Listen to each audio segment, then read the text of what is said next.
You look like the fat kid from Spider-Man. That's what I would be. The only thing I He would does be look is like pizza. Ned. He looks like Ned, and you look like Spider-Man's edgy girlfriend if she had a goth face. Yeah, I was gonna say, are you playing as the goth chick, Rick? Most likely, I'm playing Zendaya. Come on, Ned, come with me. You are. You're looking playing pretty goth cute there, Rick. Zendaya. I heard creepy whispers. What is I hear that? him too. I hear him too. There's something moving down the hallway. Oh, it's Oh, her! hell no. I'm going upstairs. Choose your destiny. I choose to go play Tekken. Fair enough, fair enough. But, okay, answer me this. If this was a three-way battle between Akuma, Shao Kahn, and Heihachi Mishima, who would you pick? Heihachi, because I'm biased. Fair enough. Me, I like Mortal Kombat better than I do Street Fighter, but I think Akuma is going to beat Shao Kahn. I do. I that's just my thoughts just straight out right now. My opinion may change whenever they say, it's like, it's time for a death battle! You know, after they list off all the stuff and everything. Maybe my opinion will change. I guess we'll just have to see. But Out of all the 2D fighters, like, I only really have ever gotten into two of them. no Tekken. What's the other one? Tekken's not a 2D fighter. It's a 2.5D fighter. Oh, yeah. It would be Guilty Gear and Blaze Blue, Okay. which are basically the same fucking thing. Blaze Blue is just a faster version of Guilty Gear where every single character is overpowered so that the game is balanced. Fair. I played It's like, Street hey, Fighter. if you make everybody overpowered, it's balanced. Well, I played Street Fighter as a kid, and I gotta be honest, I liked it all right. This was back when I was just like button mashing. I learned how to do the Hadouken and the Shoryuken and all that, and I remembered how to do a lot of the moves. But I've never been super into the fighting games either, where you have to... I mean, Memorize Blaze button Blue and combos. Guilty Gear kind of like that, but yeah, the ones where you have to memorize button combos for specific characters and shit, it's like, that to me is just like it's counterintuitive to learning to play a game. it can be, but Because at the like same time, you're it's- literally going to have to pause the game and look up how to do moves, well. because you're never going to figure that shit out on your own consistently. Well, for me, I can see that, but at the same time, like, I can appreciate the intricacies of certain video games. For instance, Smash Brothers. Specifically Smash Brothers Melee, because wave dashing, L cancel, DI, like, all of those, like, and plus combos, especially if you're, like Wombo combo, that ain't Falco, though. Yeah, and I'm not doing the screams or anything like that. I ain't D1 or Prague.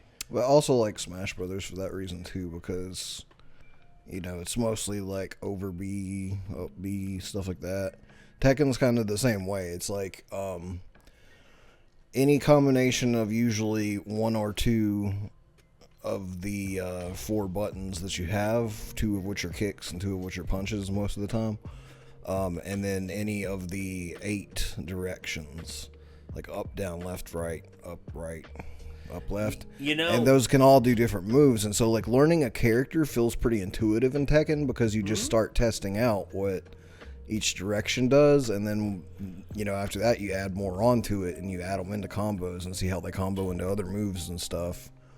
And it just makes it like it's like you can still pause it and like look up exactly how to chain together certain things, but you can also just play and learn the character over time without having to do that if you want to as well. Mm-hmm. I'll say this. I remember some combos from Street Fighter. There's one random combo I remember from Mortal Kombat, specifically Mortal Kombat 2. Reptile. How to go invisible. Up, down, high kick. Up, down, high kick. And the only one I ever really remember from Mortal Kombat is Raiden in Mortal Kombat 2, back, forward to do the flying horizontal. Yeah, the attack. charge. Yeah. The charge attack. I remember that, and I remember the Thunderbolt where you could like launch the lightning at him.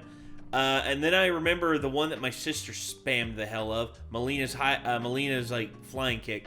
And then I think Scorpion is back forward punch for his little the spear. Yeah. Yeah, I remember Sub-Zero's was down forward high punch, and then just he'd freeze you.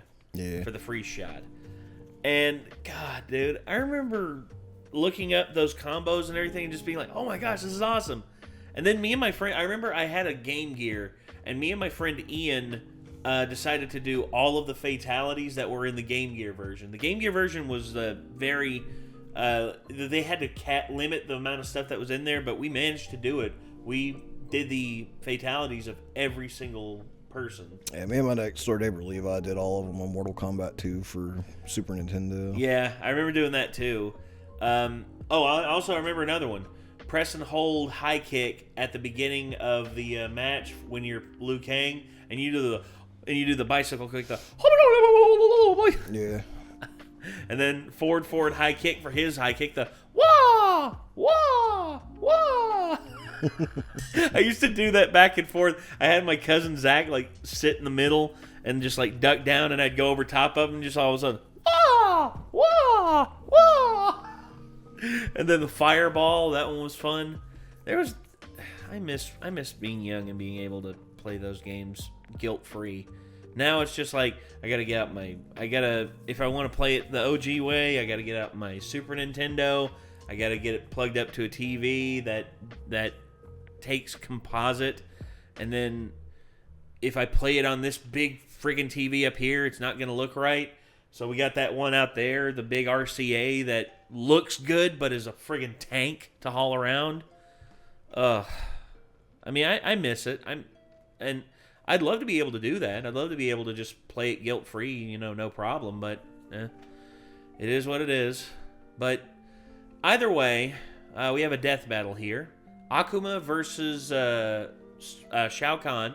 Street Fighter versus Mortal Kombat. Let's go ahead and get this up on screen. Let's give it a watch. Let's see who wins.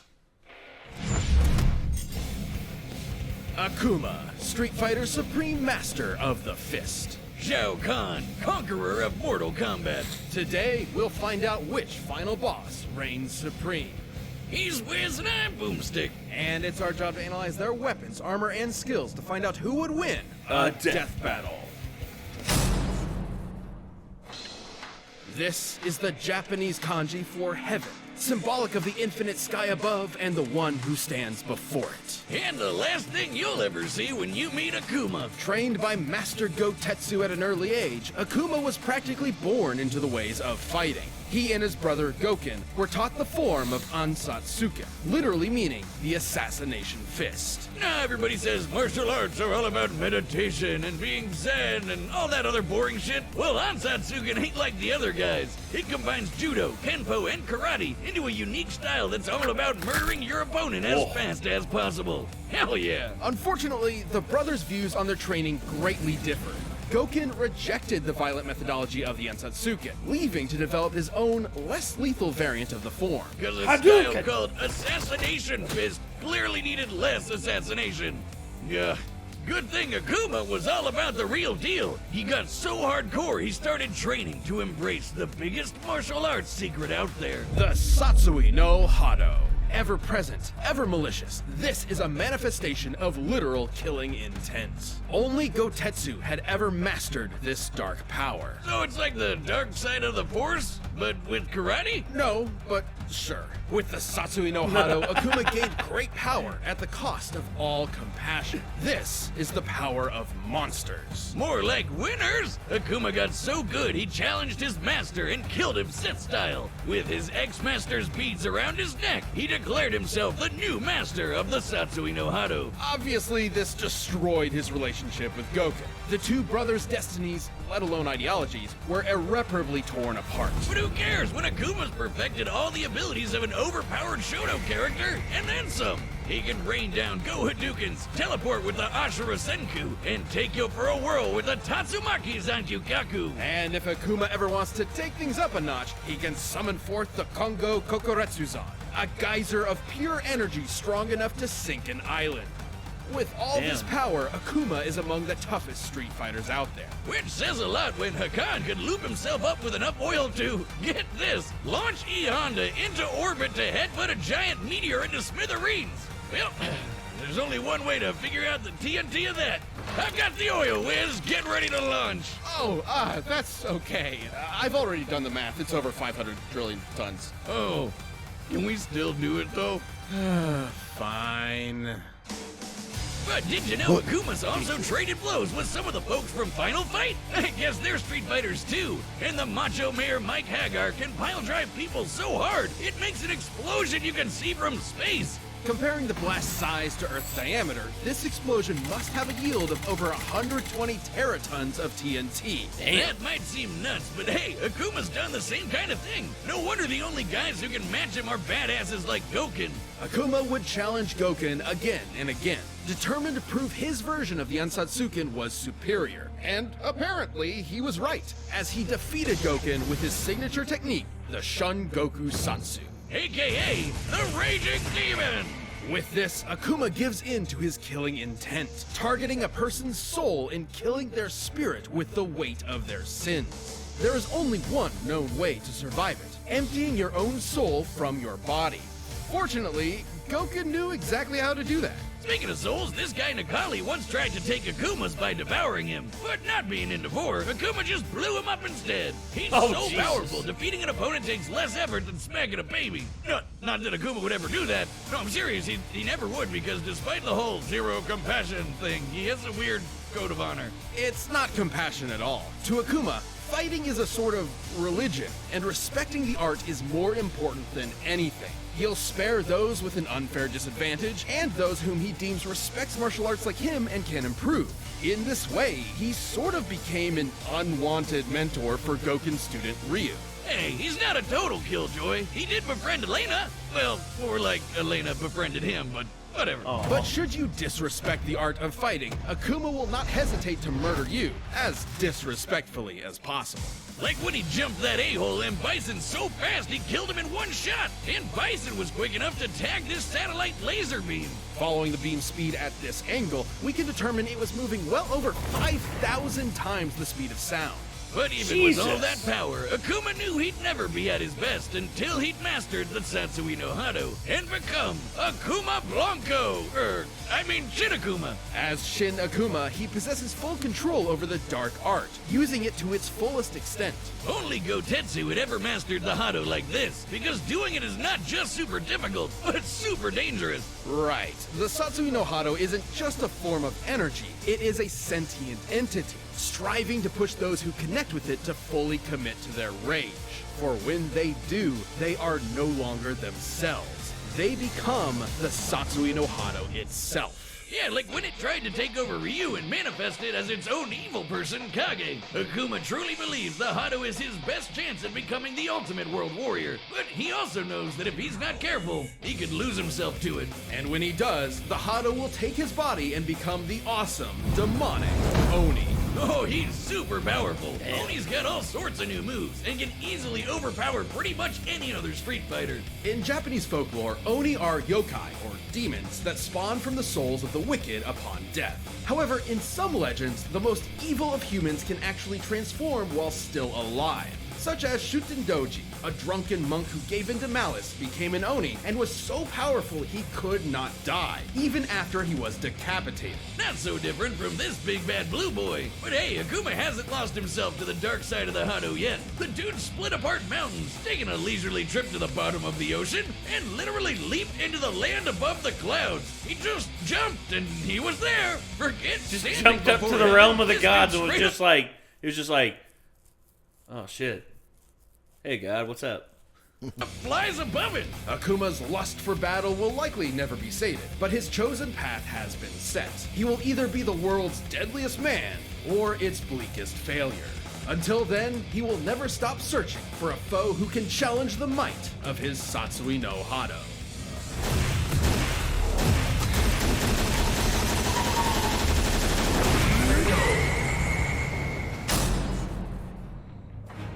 The realm of Outworld is a twisted, barren wasteland where only the strong survive. Definitely at the bottom of my list of places to go when I retire, and it's all thanks to the tyrannical ruler, Shao Kahn. Thousands of years ago, Shao Kahn was an advisor to 7'2", the Dragon King, Jesus Onaga. Christ, Shaq, eat your Until heart out. Onaga took a permanent nap when Kahn poisoned him and claimed the throne all his own. Now that's what I call climbing the political ladder. With an army of demonic Tarkatans and four-armed Shokans at his beck and call, Shao Kahn began conquering and merging other realms with Outworld, including the once idyllic paradise of Edenia. After which he hooked up with the daddiest queen, Sindel. But his conquest didn't just win him a traitorous MILF. The crafty bastard also picked up a ton of awesome powers. Kahn is a deceptive leader who isn't afraid to resort to, quite frankly, dickish methods to achieve his devious goals. He's basically a wrestling heel in the form of an otherworldly invader, right down to dressing like a male stripper. And despite living on a completely different plane of existence, Yeah. he's somehow mastered 2 Chinese martial arts, Daizu and Liu Wei,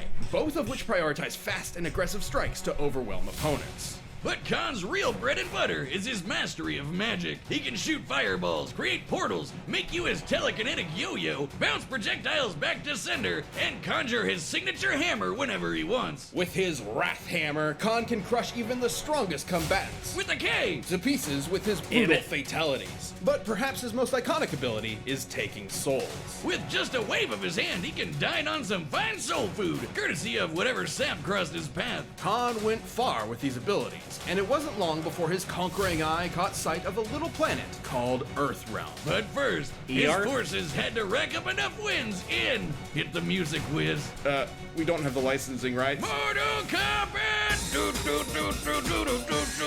I'm gonna stop there so we don't get sued. Outworld almost had the 10 consecutive wins needed to merge with Earth. But the goody two-shoes monk Liu Kang just had to ruin it all. But Khan just said, screw it, and invaded Earth anyway. The moment Kahn set foot on Earth, he stole the souls of nearly every human being on the planet. Then physically merged Earthrealm and Outworld into one big melting pot of conquest. The exact meaning of merging realms is a little vague, but from Mortal Kombat 3's intro, we do know that it transforms the planet into part of Outworld itself. But even when he's not literally folding worlds together, Kahn is always a threat to behold, far superior to most of What the is other that animated combatants. Mortal He's a Kombat? cocky asshole. That's I think that's one of the ones that's Path of Scorpio, I believe is one of them.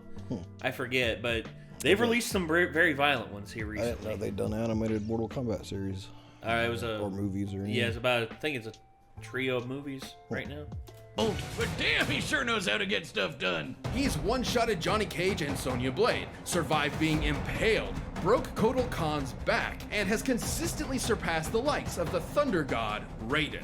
Oh, being all thundery is as fast as lightning. Khan could even hold his own when Raiden held the power of all the Elder Gods. For context, the Elder Goddess Cetrion can grow as large as a planet and fire this hyper-fast laser, which, comparing its speed to the curvature of the Earth, can smite mortals at 2% the speed of light. Oh, you know you're a big shot when actual gods think you're a pain. Look at him go! Don't mistake powerful with invincible. Khan's might is only matched by his arrogance. Yeah, he really does love to hear himself talk, even when Yes. it leaves him totally open. I guess he doesn't consider the consequences of his constant taunting. Is that your best? I thought it was funny. You suck. Moving on. Even if it can get the better of him, Kahn has proven his arrogance isn't completely unfounded. After ages of conflict, all of the combatants fought in a final clash of good versus evil. And Khan emerged as the last man standing. It was there that he defeated Blaze, an all-powerful elemental who threatened every realm in existence. Luckily for the good guys, Raiden had a way to basically go back in time and try to stop Khan from winning in the first place. That's right, Khan was such a big threat, the only way to beat him was a complete do-over. And even Mortal Kombat Armageddon, which was Mortal Kombat 8, and then whenever Mortal Kombat 9 came out, it just rebooted as Mortal Kombat and basically started back at square one from the first Mortal Kombat. And we've been going on that same one ever since until here recently with the new Mortal Kombat 11 Aftermath DLC, and that's the last one since. And basically it's I don't know what they're gonna do next, but whatever they do, they better do something pretty crazy, because how they ended 11 was kind of nuts. with that victory now a non-existent memory, Shao Kahn will never relent. Even death has never stopped this conqueror from his ultimate quest to rule everything. I am Khan of Outworld. Vacate my throne, or I'll soak these sands with your blood. All right, the combatants are set, and we've run the data through all possibilities. But first, if you're wanting the kind of confidence it'd take to rule Outworld, check out Blue Chew. Don't need Blue Chew. Never had any issues. The fact that y'all are promoting Blue Chew is, yeah, y'all do you, but I don't know. 1,000 deaths! What is it again? Blue Chew is basically Viagra. Oh! Okay, so who you got? So I think Shao Kahn has a way to get around Akuma's attack that makes your sin destroy your soul because he can do soul manipulation. Yes. But I think Akuma's Oni form is still going to kill Shao Kahn. I'm thinking that too. I think Akuma is basically gonna win. That's my thought. It's my prediction. I got Akuma. Same. You and me both going Akuma. So, sorry, Shao. Let's see if you can defy the odds. It's not that I like Street Fighter more than Mortal Kombat. Like I said, I'm not big into either of them. They're both pretty fun games, though. Yeah. It's just I think Akuma sounds like he most likely will be able to win just based off his description and stuff. Yeah, his final Oni They form didn't is go pretty ridiculous. really into like Shao Kahn's feats of strength that much. No, they did. Like, They went over his. They went over they like did a his couple speed things comparison. that could like like compare the speed and stuff. But like I don't know, he might have something up his sleeve that we didn't get told about. Yeah, we'll see. Let's go ahead and get back to it. Die 1,000 deaths! Akuma. Death's too good for you. You dare interrupt my tournament. Another fool seeking my throne. I only seek your life.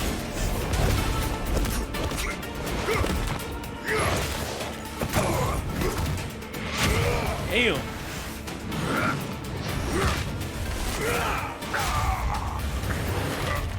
Yep. Go Hadouken!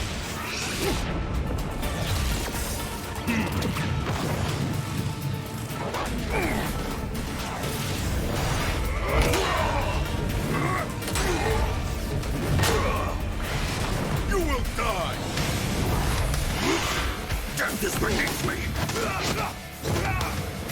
Animation's really cool for this one. Say what? So the animation's really cool for this one. Yeah, they did good with it. I wonder if they did Source Filmmaker. I know, but it's neat how it's Is that 3D. your best? Yeah. Weak, pathetic. Oh. Looks really good. Oh. Akuma. Like white Akuma. Oh, backbreaker. Oh, the fractured skull. On the X-rays, it's not actually breaking the bones though. Is mine. No, the Satsui no Hado is mine. Uh-oh, here we go.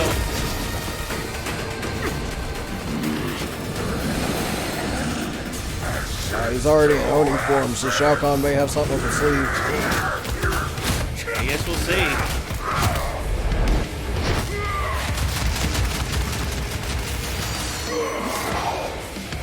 Spear.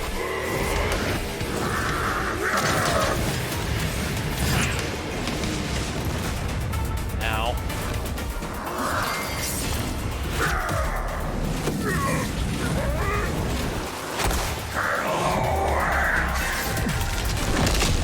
Oh! He survived that though.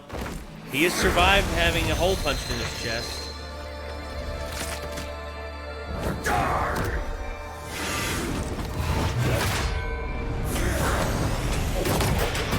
Oh, there we go. Assassination fist. Oh! Feel the wrath of Shao Kahn. Oh! Ooh, shit.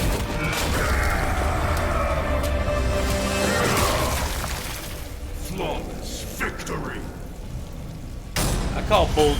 That was not a flawless victory. He had a That's whole what I punch was through calling it. bullshit on. I'm like, can't really call flawless victory with a hole in your chest there, homie. Yeah. Ah, well, that's how it goes. So we were wrong. I wonder what they held back on us. That's what I call a fatality. With the power of the Satsui no Hado, Akuma was a unique challenge for Shao Kahn. Yeah, like how he resisted Acoleyte suggests Kahn couldn't have just yanked his soul away so easy. And Akuma's level of power was nothing to scoff at either.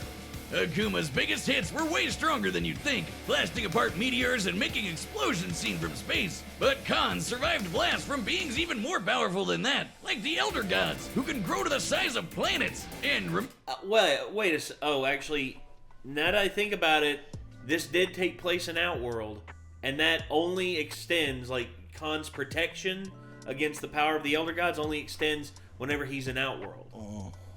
So, where the fight took place in Outworld, yeah, that does make sense why Akuma would lose. remember Blaze? He could destroy all the realms, and even did in one of his endings. And while Blaze's story ending isn't canon to the Mortal Kombat universe in and of itself, it is still an example of what could happen in canon.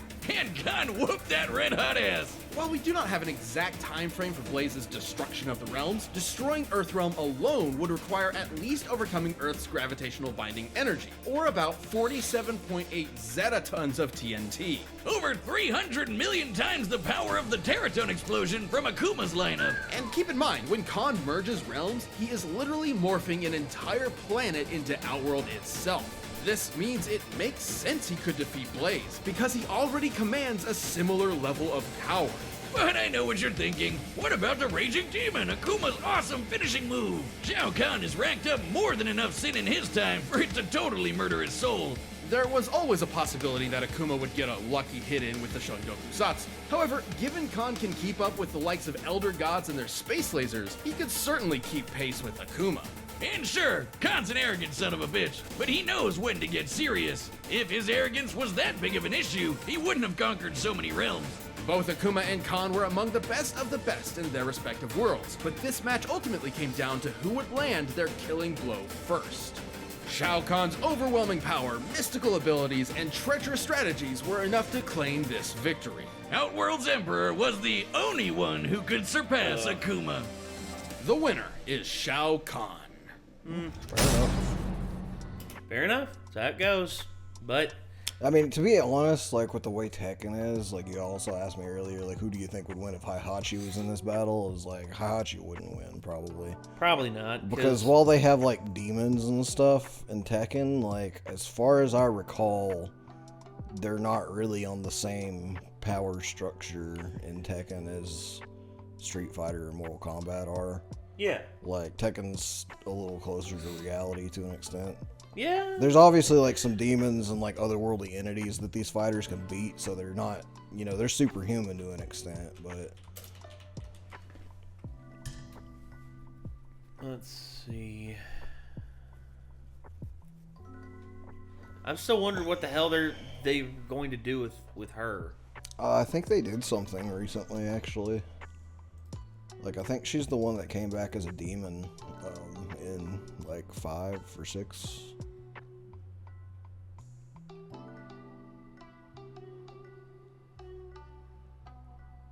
Yeah, Tekken 6. Oh, that's the spin-off, or that's the spin-off of the